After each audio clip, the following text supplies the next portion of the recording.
Before we air this next story, a warning for you. We want to let you know that it contains video of a real-life situation. It is tragic and it is hard to watch. And if the topic of suicide is difficult for you to listen to or to discuss, you may just want to turn away for the next 4 minutes.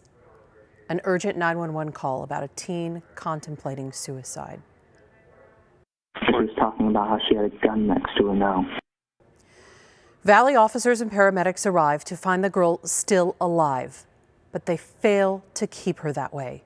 And now the girl's dad and sister share their tragedy with ABC 15 investigator Melissa Blasius, hoping it will prompt local leaders to rethink policing, especially when it involves those who respond to 911 calls about a mental health crisis.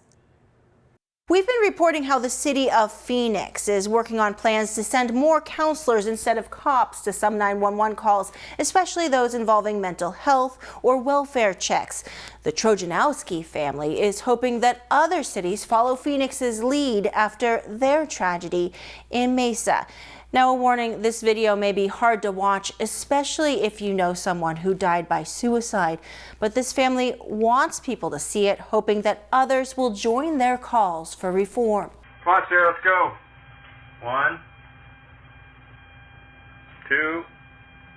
Sarah, open the door. A Mesa police officer and firefighter tried to get 16-year-old Sierra Trojanowski out of her bathroom. They allowed the suicidal teen to lock herself in without searching her or the room for safety. She was just my best friend. Sierra's dad was at work. One of her online gaming friends called 911. She's saying how she already has her note written out, things like that. She was talking about how she had a gun next to her now. That is what is kind of ingrained in all of our brains.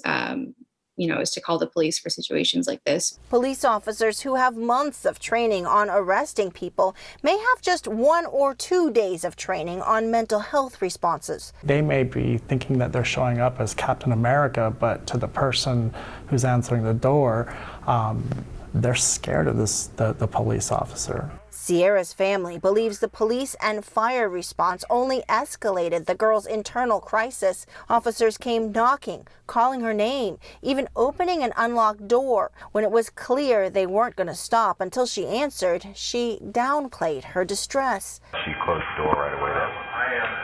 Put her laptop in there. She didn't want to see it. One officer noted in his report that they tried to get 2 types of crisis teams to respond, but one did not handle juveniles, the other was not available. So the police and paramedics decided to take Sierra themselves to the hospital. But she asked to use the bathroom first. I just wish that, first that they would have checked her, or checked the bathroom. They did not look for that gun or note the 911 caller mentioned. Sierra would not come out, which led up to the countdown. 1, 2. Sarah, open the door.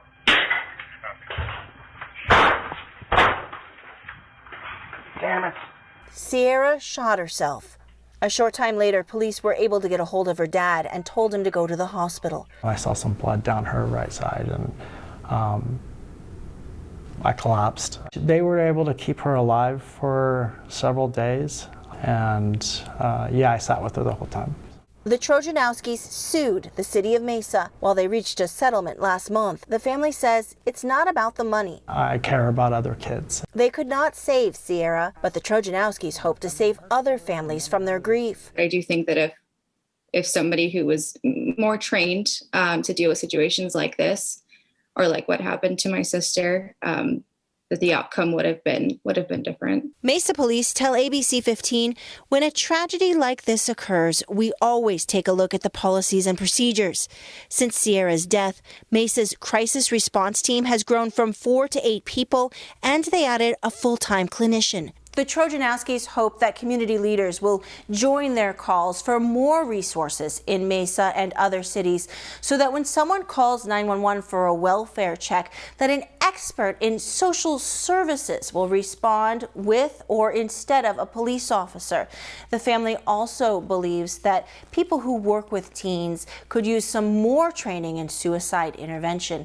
I'm investigator Melissa Blasius, ABC 15 Arizona. Melissa, thank you. If you are struggling struggling with thoughts of suicide or worried about a friend or a loved one or anyone out there, help is available. Call the National Suicide Prevention Lifeline. The number is on your screen, 1-800-273-8255, or you can text the word TALK to 741-741 for free, confidential emotional support. This is 24 hours a day, 7 days a week.